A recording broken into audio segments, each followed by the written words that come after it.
Hey guys, DFW's Cars here. I'm here today with the Kia Optima, and I'm going to be discussing a little bit how this car changed from 2015 to 2016 and then into 2017, whether it can keep up with or even exceed its other Asian rivals. Specifically, this particular instance is the Limited Turbo model, as you can see on the turbo badge there.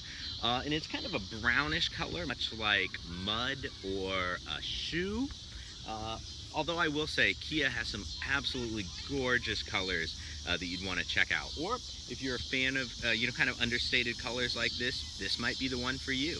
Let's do a walk around, talk about performance, and just talk about how this car is. A couple of things I want to go through on the front here that I really like. I love that these are actually functional. These pass right through to help cool. Also wanted to show you guys how the car looks at night.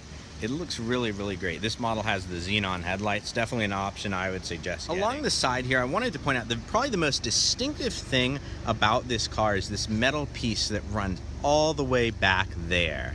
That's probably from the side what would tell me exactly what this car was. Otherwise it's got Acura, Audi-esque styling from the side, so from far away here wouldn't necessarily be sure, but that piece back there, especially that back part, that definitely cues you in to what this car is. This model has the 18-inch wheels and tires, which is really nice, and I also love the red brake calipers there. Very sporty, very nice. The turbo badge on the side there is kind of cool, but really it's not a real vent, so it's just a piece stuck on there. Wrapping around here to the back, got the ring of LEDs. Couple of touches this particular model has, which it actually has some air diffusers down there. Probably helps with aerodynamics, although it's really there I think to look sporty. Haven't seen too many Kia Optimas on the track, and Kia was nice enough to give me this car, so I don't probably want to take it to the track to find out how it does, but very subtle spoiler there, but it really is a pretty car. Got the dual exhaust. Very quiet and calm and collected. On the highway there it can be a little noisy at very high speeds, but just driving around for normal driving, very calm and collected and cool. A very nice switchgear, has chrome accents. This white interior is just awesome. It also showcases the beautiful quilted leather there. Cannot think of too many cars that aren't very high-end that do have that quilted leather.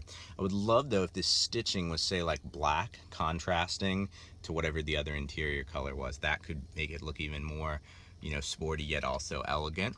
The gauges and dials are very easy to read, crisp, nice in that regard.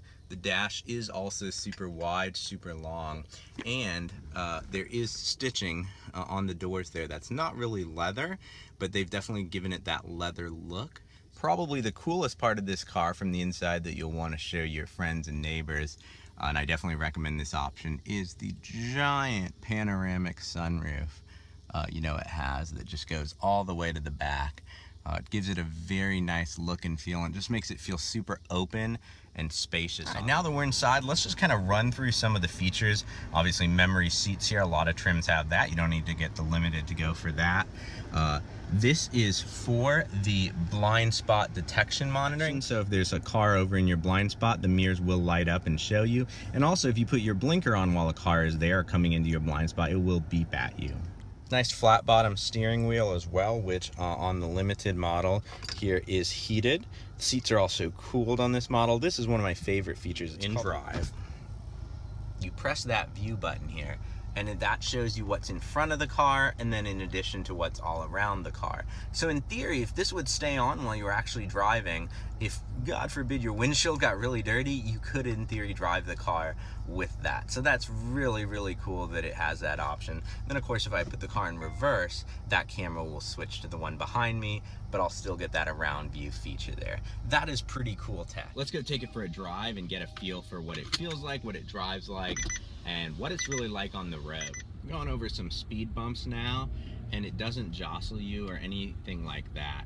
I'm going to do a little acceleration test here within sport mode, and also paddle shifting. The paddle shifters are fast. They're not the fastest out there, but they are quick. The way the suspension is very firm with the first turn in, but then it gives a little bit before catching again. Where's Eco? Am I in a Prius? If you haven't driven a Prius, makes everything on the car feel rubbery, feel mushy. Someone in a Nissan 370 was trying to race me earlier. It must be that turbo badge on the side. And I'm in sport mode. They probably detected that, so.